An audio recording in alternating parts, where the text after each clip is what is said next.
Olá, seja bem-vindo à nossa terceira aula de Cosmovisão.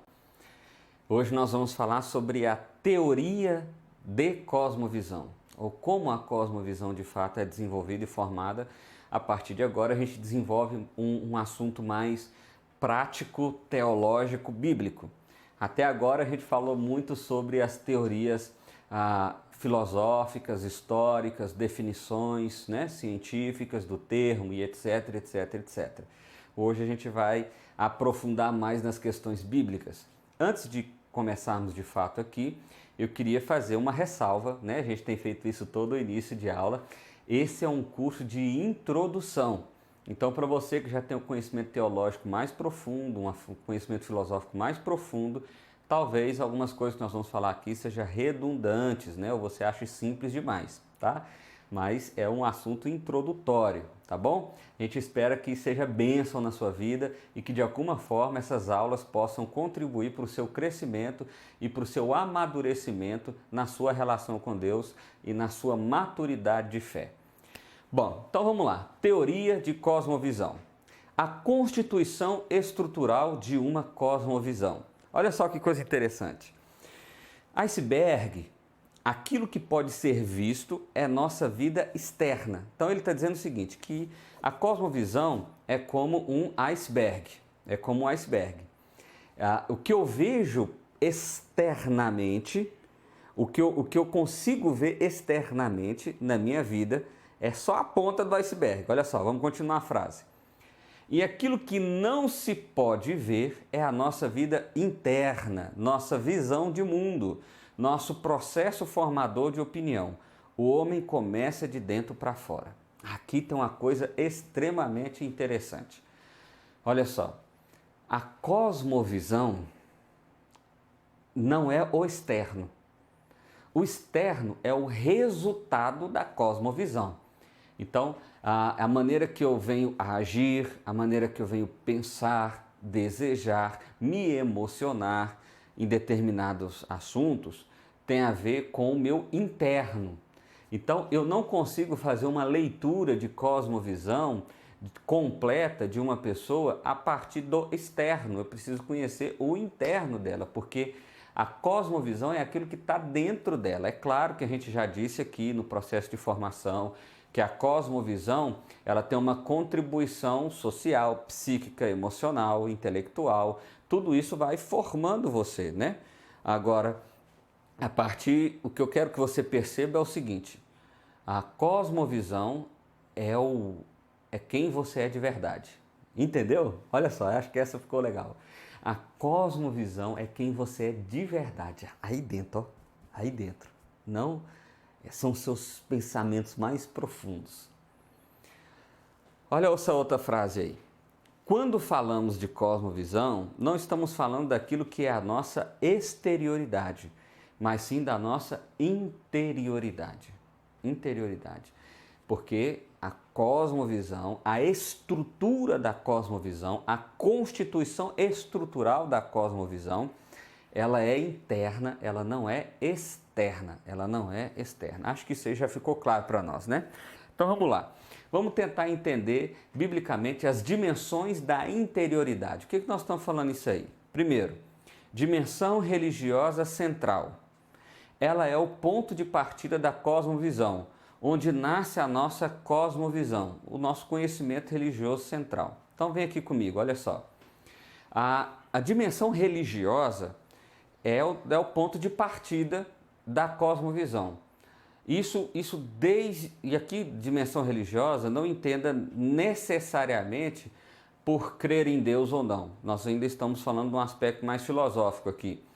Mas desde o início, desde os primórdios da humanidade, principalmente o início mesmo daquilo que a gente tem registro, o homem identificou o mundo, ou percebeu o mundo, ou conseguiu viver no mundo, teve valores morais, sociais para isso, sempre a partir de uma perspectiva religiosa.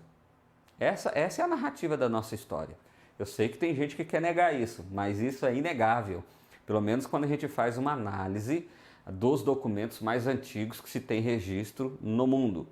Então o homem começa a enxergar o mundo a partir da sua visão religiosa. E essa visão pode ser também não religiosa. Em que sentido? Religiosidade não tem a ver com o fato de crer em Deus, mas tem a ver com o fato de ter um ponto de partida da existência. Né? E tem pessoas que não creem num Deus que dá esse ponto de partida. Tá? Então a cosmovisão começa aí. Lembra quando a gente falou sobre visão macrocósmica? É mais ou menos por aí. Olha só, conceito bíblico do coração. Agora a gente vai aprofundar esse aspecto interior que a Bíblia traz para nós. É a dimensão central da existência, é o núcleo diretivo de todas as funções humanas. Isso aqui é profundo, meu irmão. Aqui nós estamos falando o seguinte, a Bíblia sempre trata do coração como o centro do homem. Como o centro do homem. A associação que a gente está tentando fazer aqui é justamente que a cosmovisão seria isso aí que a Bíblia está chamando de coração. De coração. Então, isso está relacionado a pelo menos três ideias. Três ideias. Olha esse slide aí. Se você quiser, bate uma fotinha aí no seu celular ou faz um print para você ver esses versículos aí depois. Olha só, ele está relacionado à ideia de profundidade, ele está relacionado à ideia de realidade e ele está relacionado à ideia de centralidade. E aqui nós estamos falando de intelectualidade, de emocional, de vida moral. Então, o coração tem a ver com o que é o mais profundo do que eu sinto, do que eu percebo, do que eu vejo, o que está lá trancado a 7 chaves mesmo, né? Como a gente costuma dizer aí algumas vezes. Ele também está relacionado da maneira que eu percebo o mundo, percebo a criação, percebo a circunstância, percebo a dor, percebo a alegria, percebo a conquista, percebo a derrota. E ele é a ideia central da minha intelectualidade, da minha emocionalidade, de como eu me emociono, como as minhas emoções vêm à tona, e também de como eu tenho uma vida moral, ou de como eu percebo valores éticos. Então a Bíblia sempre dá esse aspecto ao coração. Só que tem um problema, a Bíblia fala que o coração do homem é corrupto e o coração do homem é mau. Por que a Bíblia fala isso? Porque ela está fazendo um link com a ideia da queda. Lembra da tríade? Criação, queda, redenção. Mas o coração é isso aí, é onde está o quem você é de verdade. Esse é o ponto central que a gente quer mostrar aqui e que a Bíblia quer mostrar.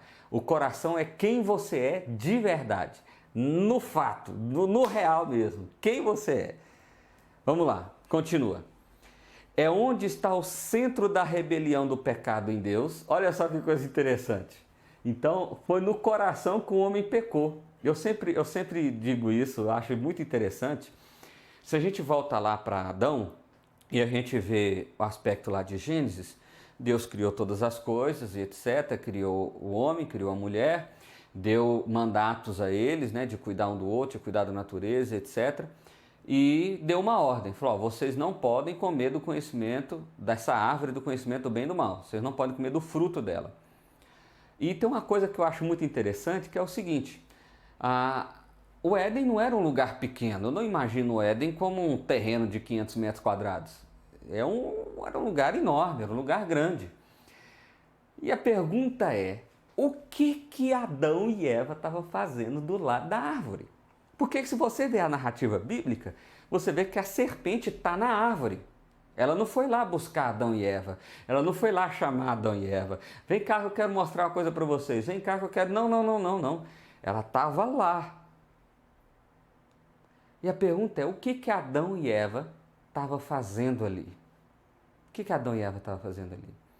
É claro que isso aqui, nós estamos num campo de especulação total e eu posso estar falando uma grande besteira aqui, mas eu vou continuar nessa minha tese. Olha só, eu imagino que Adão e Eva estavam ali, não era a primeira vez que eles passavam ali.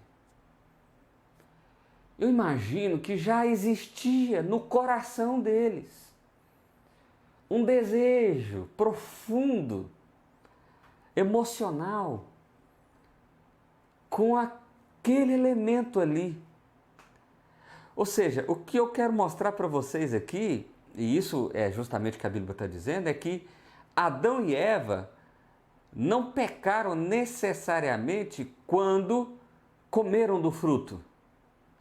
Mas esse pecado, ele originou-se primeiro no coração deles. O comer do fruto foi consequência. Não, peraí, pastor, porque você falou um negócio aí muito importante. Quer dizer que o pecado já tinha entrado no mundo antes. Não, calma, eu não estou trabalhando nesses termos teológicos, não. Nós estamos querendo dizer aqui do coração humano, como que o coração humano é. Porque o externo, ou seja, o fato de Eva ter comido do fruto e de Adão ter comido do fruto, é uma consequência de um desejo anterior. É isso que eu quero mostrar para você.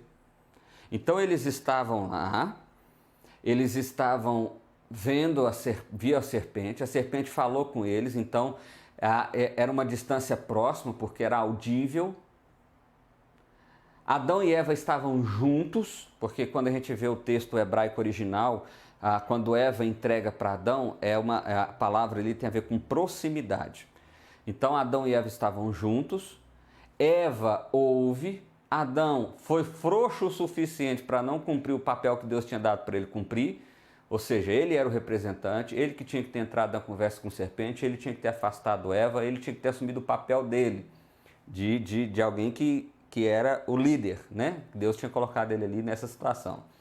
Mas ele não fez, provavelmente porque no coração dele ele já estava assim, rapaz, o que será que vai acontecer aí? A rebelião já estava acontecendo ali no coração, meu irmão. É assim que funciona. Olha para você hoje. Olha para você hoje. Quantos males nós praticamos. Mas na verdade eles são consequências de um desejo profundo que a gente vem aqui trabalhando muito tempo no nosso coração. Muito tempo.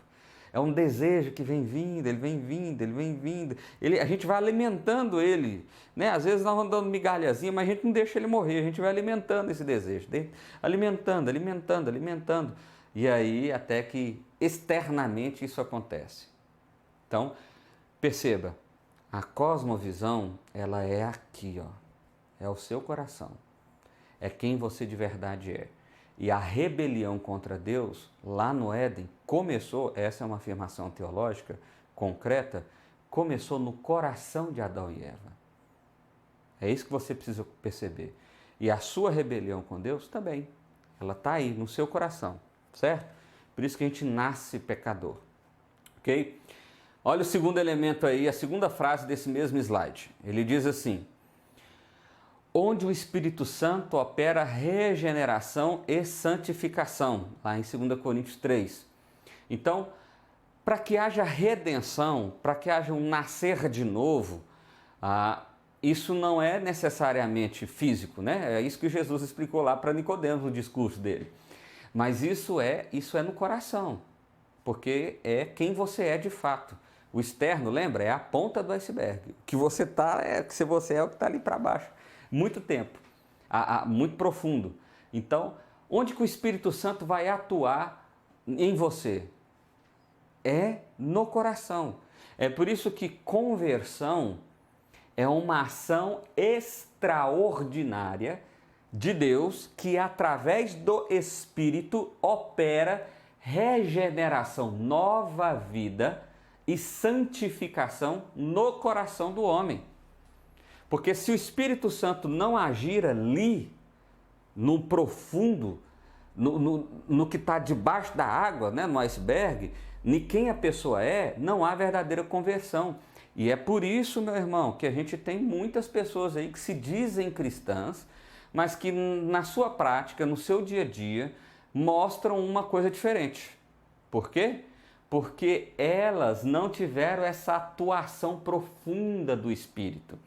Elas não tiveram essa ação de regeneração no coração. Elas podem ter sido convencidas a partir de um elemento intelectual, a partir de argumentos de persuasão, mas elas não foram de fato convertidas, porque conversão é uma ação do Espírito. E isso muda a sua cosmovisão.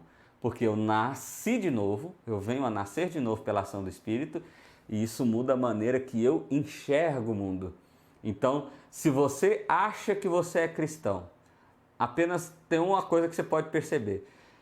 Você vê o mundo como?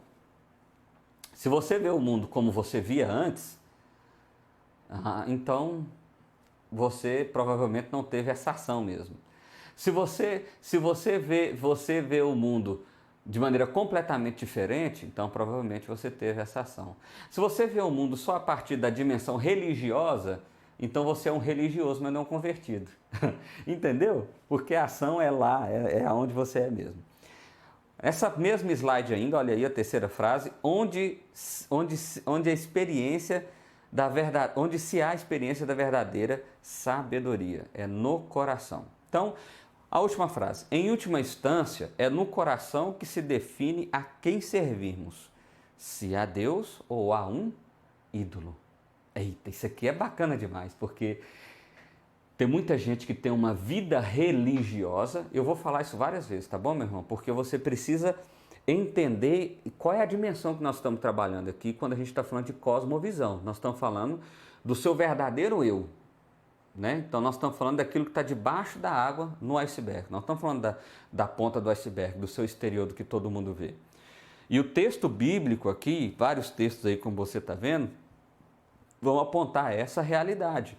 Em última instância, é no coração que se define a quem servirmos. Então, eu posso ter uma vida religiosa, eu posso ter uma vida regular de adoração comunitária, por exemplo, eu posso até ser professor de teologia, mas o meu coração adora o dinheiro, por exemplo.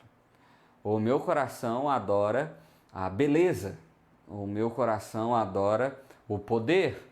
O meu coração adora a aprovação comunitária.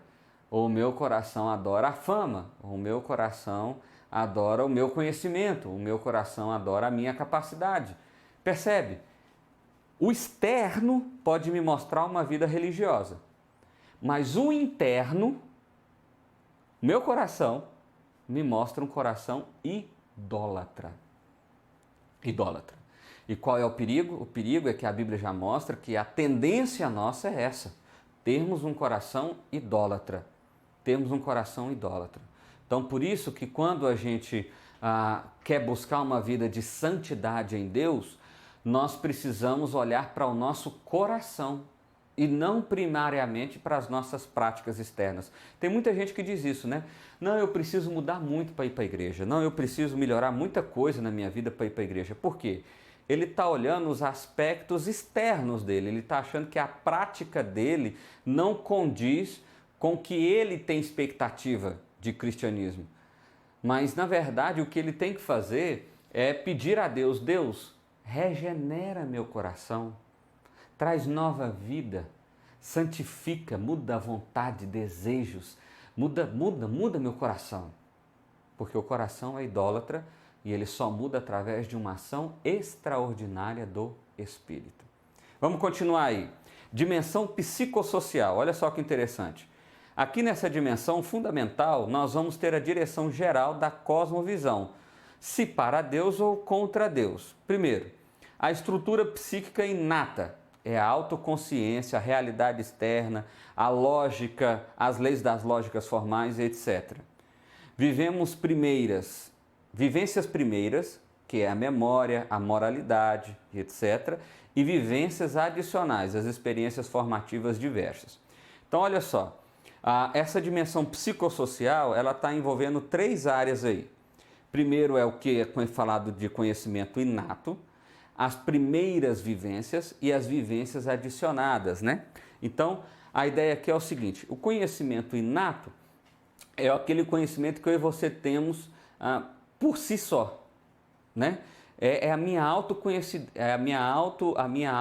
Meu autoconhecimento. Por exemplo, eu sei que existe gravidade e uma pessoa que nunca estudou na vida, que viveu desassociado da sociedade isolado, ele também sabe disso. Mas como que ele sabe se ele não estudou a lei da gravidade, se ele não teve essa oportunidade? Porque é um conhecimento inato. Eu sei disso só por existir, ou seja, eu pulo aqui, eu sei que eu não vou sair. Ele não sabe denominar a gravidade, ele não sabe dizer exatamente como ela funciona, mas ele sabe que ela está ali. Então seriam essas leis formais, né? Ou as chamadas também leis da natureza.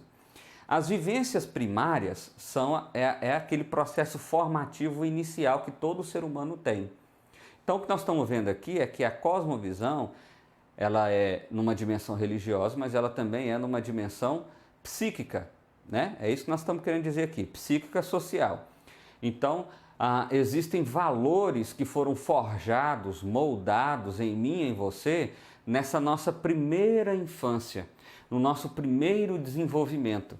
Esses valores, eles nos influenciam a como nós vamos enxergar o mundo amanhã. É por isso que casais, por exemplo, têm muita dificuldade às vezes, né? Você pega duas pessoas que foram criadas, às vezes, de formas tão diferentes, com valores culturais, morais diferentes, e colocam na mesma casa para desenvolverem o mesmo projeto. Então aí normalmente há problemas, há conflitos. E qual é o conflito aqui? Ele é de cosmovisão, entendeu? E você também tem as vivências adicionadas, que são as experiências formativas diversas. Podem ser traumas, por exemplo, que geram uma formação, uma experiência muito forte que você criou, né? A gente vê aqueles filmes, por exemplo, de policiais, e muitas vezes você vê o filme de um policial que é policial porque perdeu um ente querido numa questão de crime e tal, e coisa do tipo, né? O próprio Batman, por exemplo, a história do Batman é essa, uma grande experiência fez com que ele desenvolvesse uma cosmovisão, uma realidade de mundo, né? Então, nós estamos falando disso, tá? Então, essas vivências adicionadas são as suas experiências, é aquilo que você vai vivendo ao longo da história, ao longo do tempo, seu processo formativo, né? Isso envolve faculdade, estudo, cultura e etc, etc, etc. Quantas cosmovisões existem? Ainda nesse mesmo slide, olha só. Existe na dimensão religiosa 2 cosmovisões, na dimensão psicossociais existem tantas quantas pessoas existirem. Então, existem as pessoas que creem em Deus ou não, basicamente são essas as dimensões religiosas, quando a gente está dizendo disso. Então você tem pessoas que são teorreferentes, no sentido de que Deus é a explicação, é a referência macrocósmica, e você tem aquelas que não creem nisso. E na dimensão psicossocial, tantas pessoas que existem são tantas pessoas tantas cosmovisões que tem. Por quê? Porque cada um de nós tem processos formativos diferentes, ou seja, na mesma casa, 2 irmãos gêmeos, imagine isso, 2 irmãos gêmeos, vivendo as mesmas experiências, em tese, eles têm processo formativo de cosmovisões diferentes, porque eles encaram a experiência de forma diferente, entendeu? Então, quantas cosmovisões existem? Quantas pessoas existem? Quando a gente parte do pressuposto de experiência psicossocial, tá bom? Próximo slide. O processo de formação e compartilhamento de cosmovisão. Então, como que é o processo de cosmovisão, de formação disso, e como que isso é compartilhado? Então, como que isso é formado? Primeiro, olha aí, o resultado das inclinações do coração mais as influências psicossociais, ou as influências do meio social. Então, como que você forma a sua cosmovisão? O seu coração, o seu interno, as suas percepções, aí vamos falar de personalidade, de desejos, de vontade, etc., associada às experiências sociais que você teve, certo? As primeiras vivências, as vivências adicionadas, aquela coisa toda. Esse é um fenômeno individual, mas também é um fenômeno intersubjetivo, ou seja, ele é individual para mim, mas ele é, de alguma forma, relacionado dentro de uma perspectiva de subjetividade. Então, essa formação, ela acontece, a mesma experiência acontece para 10 pessoas e provoca 10 resultados diferentes. Então, nós estamos relacionados, mas de maneira subjetiva, tá? A coesão e a reciprocidade de um determinado grupo social. Isso aí é o seguinte, olha só esse slide.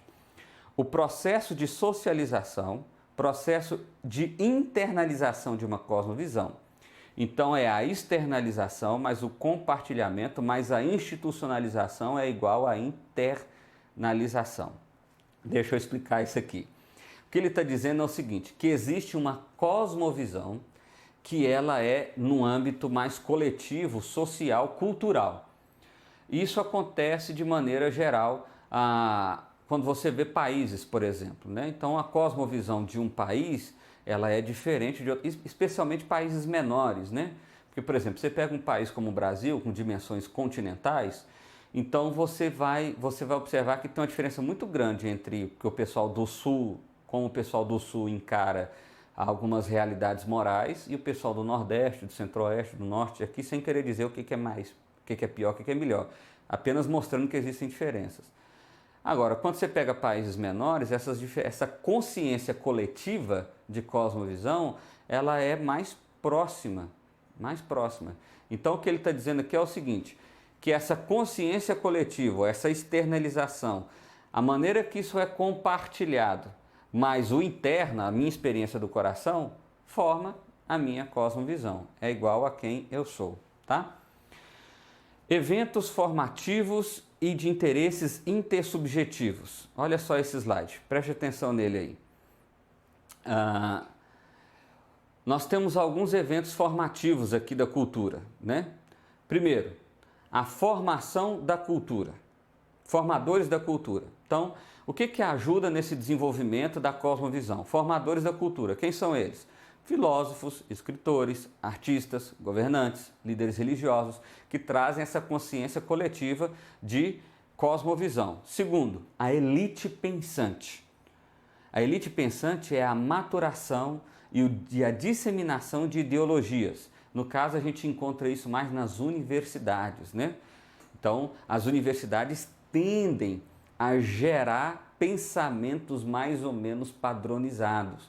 Apesar de ser um espaço de discussão ampla, parece que a universidade, normalmente, ela tem uma vertente filosófica, ideológica, coisa nesse sentido, e isso vai gerando uma cosmovisão coletiva naquele mesmo sentido. Transmissão dessas ideologias mais acomodadas à realidade popular, universitários e leitores.